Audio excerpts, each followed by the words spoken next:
ಸ್ನೇಹಿತರೆ ನಮಸ್ಕಾರ.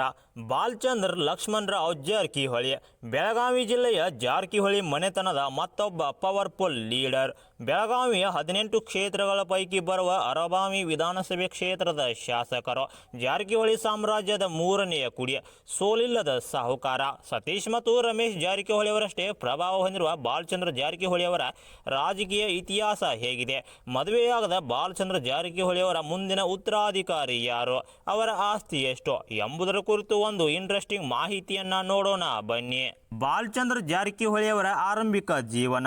ಇವರು 1966 ಜೂನ್ 1ರಂದು ಬೆಳಗಾವಿ ಜಿಲ್ಲೆಯ ಗೋಕಾಕ್ನಲ್ಲಿ ಲಕ್ಷ್ಮಣರಾವ್ ಕುಟುಂಬದಲ್ಲಿ 5 ಜನ ಸಹೋದರರಲ್ಲಿ ಮೂರನೆಯವರಾಗಿ ಜನಿಸಿದರು. ಇವರದ್ದು ಒಂದು ರಾಜಕೀಯ ಮತ್ತು ಉದ್ಯಮದ ಹಿನ್ನೆಲೆ ಇರುವ ಕುಟುಂಬ.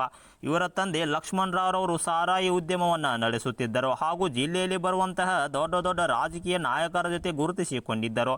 ಬಾಲಚಂದ್ರ ಜಾರಕಿಹೊಳಿ ಅವರು ತಮ್ಮ ಎಲ್ಲ ಶಿಕ್ಷಣವನ್ನು ಮುಗಿಸಿದ ನಂತರ ತಮ್ಮ ಕುಟುಂಬದ ಎಲ್ಲ ವ್ಯವಹಾರಗಳನ್ನು ನೋಡಿಕೊಳ್ಳುವುದಕ್ಕೆ ಶುರು ಮಾಡಿದರು. ನಂತರ ಇವರು 1992ರಲ್ಲಿ ತಮ್ಮ ಘಟಪ್ರಭಾ ಸಹಕಾರಿ ಸಕ್ಕರೆ ಕಾರ್ಖಾನೆಯ ಜವಾಬ್ದಾರಿಯನ್ನು ವಹಿಸಿಕೊಂಡರು.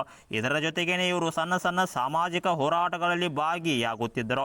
ಇಲ್ಲಿಂದ ಇವರು ಗೋಕಾಕ್ನಲ್ಲಿ ಸ್ವಲ್ಪ ಮಟ್ಟಿಗೆ ಪ್ರಭಾವ ಬೆಳೆಸಿಕೊಂಡರು. ಇದಾದ ನಂತರ 2004ರಲ್ಲಿ ತಮ್ಮ ಕುಟುಂಬದ ಮತ್ತು ವೈಯಕ್ತಿಕ ಪ್ರಭಾವದಿಂದ JDSನಿಂದ ಟಿಕೆಟ್ ಪಡೆದುಕೊಳ್ಳುವಲ್ಲಿ ಯಶಸ್ವಿಯಾದರು. ಬಾಲಚಂದ್ರ ಜಾರಕಿಹೊಳಿಯವರ ರಾಜಕೀಯ ಜೀವನ. ಬಾಲಚಂದ್ರ ಜಾರಕಿಹೊಳಿಯವರು 2004ರ ರಾಜ್ಯ ವಿಧಾನಸಭೆ ಚುನಾವಣೆಯಲ್ಲಿ JDS ಪಕ್ಷದಿಂದ ಟಿಕೆಟ್ ಪಡೆದುಕೊಂಡು ಬೆಳಗಾವಿ ಜಿಲ್ಲೆಯ ಅರಬಾವಿ ವಿಧಾನಸಭೆ ಕ್ಷೇತ್ರದಿಂದ ಸ್ಪರ್ಧೆ ಮಾಡಿದರು.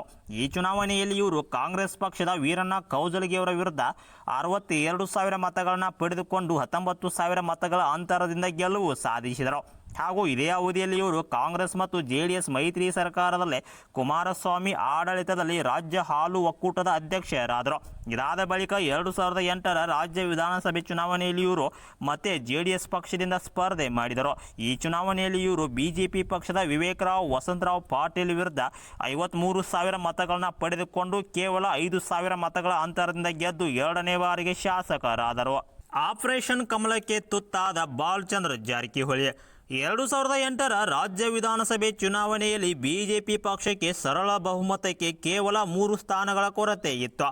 ಆವಾಗ BJPಯು ಪಕ್ಷೇತರದಿಂದ ವಿನ್ ಆಗಿದ್ದಂತಹ 5 ಜನ ಶಾಸಕರನ್ನು ಸೇರಿಸಿಕೊಂಡು ತಮ್ಮ ಸಂಖ್ಯೆಯನ್ನು 115ಕ್ಕೆ ಹೆಚ್ಚಿಸಿತು. ಆವಾಗ BS ಯಡಿಯೂರಪ್ಪನವರು BJPಯಿಂದ ಮುಖ್ಯಮಂತ್ರಿಯಾದರು.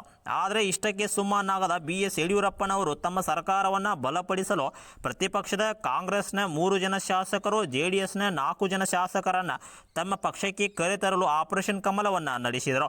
ಇದು 1 ವರ್ಷದವರೆಗೆ ನಡೆಯಿತು. ಕೊನೆಗೆ ಇದು ಯಶಸ್ವಿಯಾಗಿ ಬಾಲಚಂದ್ರ ಜಾರಕಿಹೊಳಿಯವರು JDSನಿಂದ BJPಗೆ ಪಕ್ಷಾಂತರರಾದರು. BJPಗೆ ಪಕ್ಷಾಂತರರಾಗಿದ್ದಂತಹ 7 ಜನ ಶಾಸಕರಿಗಾಗಿ 2009ರಲ್ಲಿ ರಾಜ್ಯದಲ್ಲಿ ಉಪಚುನಾವಣೆ ನಡೆಯಿತು. ಈ ಚುನಾವಣೆಯಲ್ಲಿ ಬಾಲಚಂದ್ರ ಜಾರಕಿಹೊಳಿಯವರು ಮೊದಲ ಬಾರಿಗೆ BJPಯಿಂದ ವಿನ್ ಆದರು. ಅರಬಾವಿ JDS ಭದ್ರಕೋಟೆಯು BJPಗೆ ಪರಿವರ್ತನೆಯಾಯಿತು. ಆದ್ದರಿಂದ BJP ಪಕ್ಷಕ್ಕೆ ವಿರೋಧ ಪಕ್ಷಗಳು ಆಪರೇಷನ್ ಕಮಲವನ್ನು ದೇಶಾದ್ಯಂತ ವಿಸ್ತರಿಸುತ್ತಿದೆ ಎಂದು ಟೀಕೆ ಮಾಡುತ್ತಾರೆ. ಆದರೆ ಇದನ್ನು BJPಯು ನಿರಾಕರಿಸುತ್ತಲೇ ಬರುತ್ತಿದೆ. 2013ರ ರಾಜ್ಯ ವಿಧಾನಸಭೆ ಚುನಾವಣೆ.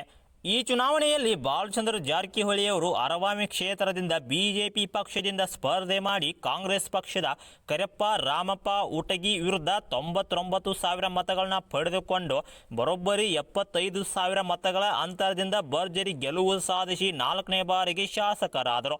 ಇಲ್ಲಿಂದ ಇವರು ರಾಜಕಾರಣದಲ್ಲಿ ತುಂಬಾನೇ ಪ್ರಭಾವಿಯಾಗಿ ಬೆಳೆದುಕೊಂಡರು. 2018ರ ರಾಜ್ಯ ವಿಧಾನಸಭೆ ಚುನಾವಣೆ ಹಾಗೂ KMFನ ಅಧ್ಯಕ್ಷರಾಗಿ ಆಯ್ಕೆ. ಬಾಲಚಂದ್ರ ಜಾರಕಿಹೊಳಿಯವರು 2018ರ ಚುನಾವಣೆಯಲ್ಲಿ JDS ಪಕ್ಷದ ಅಭ್ಯರ್ಥಿಯಾದ ಭೀಮಪ್ಪ ಗುಂಡಪ್ಪ ಗದಗ್ ವಿರುದ್ಧ 96,000 ಮತಗಳನ್ನು ಪಡೆದುಕೊಂಡು 47,000 ಮತಗಳ ಅಂತರದಿಂದ ಗೆಲುವು ಸಾಧಿಸಿ 5ನೇ ಬಾರಿಗೆ ಶಾಸಕರಾದರು. ಇದರ ನಂತರ 2019ರಲ್ಲಿ KMFನ ಅಂದರೆ ಕರ್ನಾಟಕ ಹಾಲು ಒಕ್ಕೂಟದ ಅಧ್ಯಕ್ಷರಾಗಿ ಆಯ್ಕೆಯಾದರು.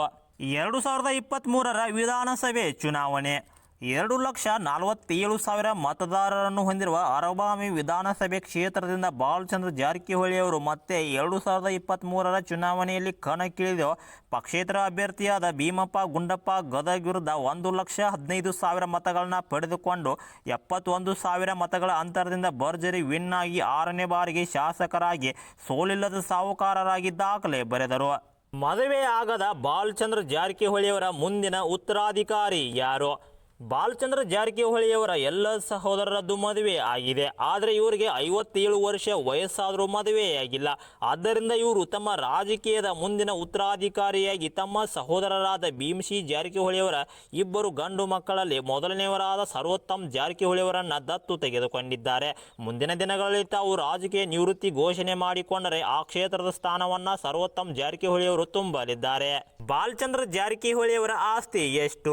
ಗೋಕಾಕ್ನಲ್ಲಿ ಸಾಕಷ್ಟು ಉದ್ಯಮ ಮತ್ತು ವ್ಯವಹಾರಗಳನ್ನು ಹೊಂದಿರುವ ಇವರ ಒಟ್ಟು ಆಸ್ತಿ 10 ಕೋಟಿ ಇದೆ ಎಂದು ವರದಿಯಾಗಿದೆ. ಆದರೆ ಇದು ಅಧಿಕೃತವಾಗಿಲ್ಲ.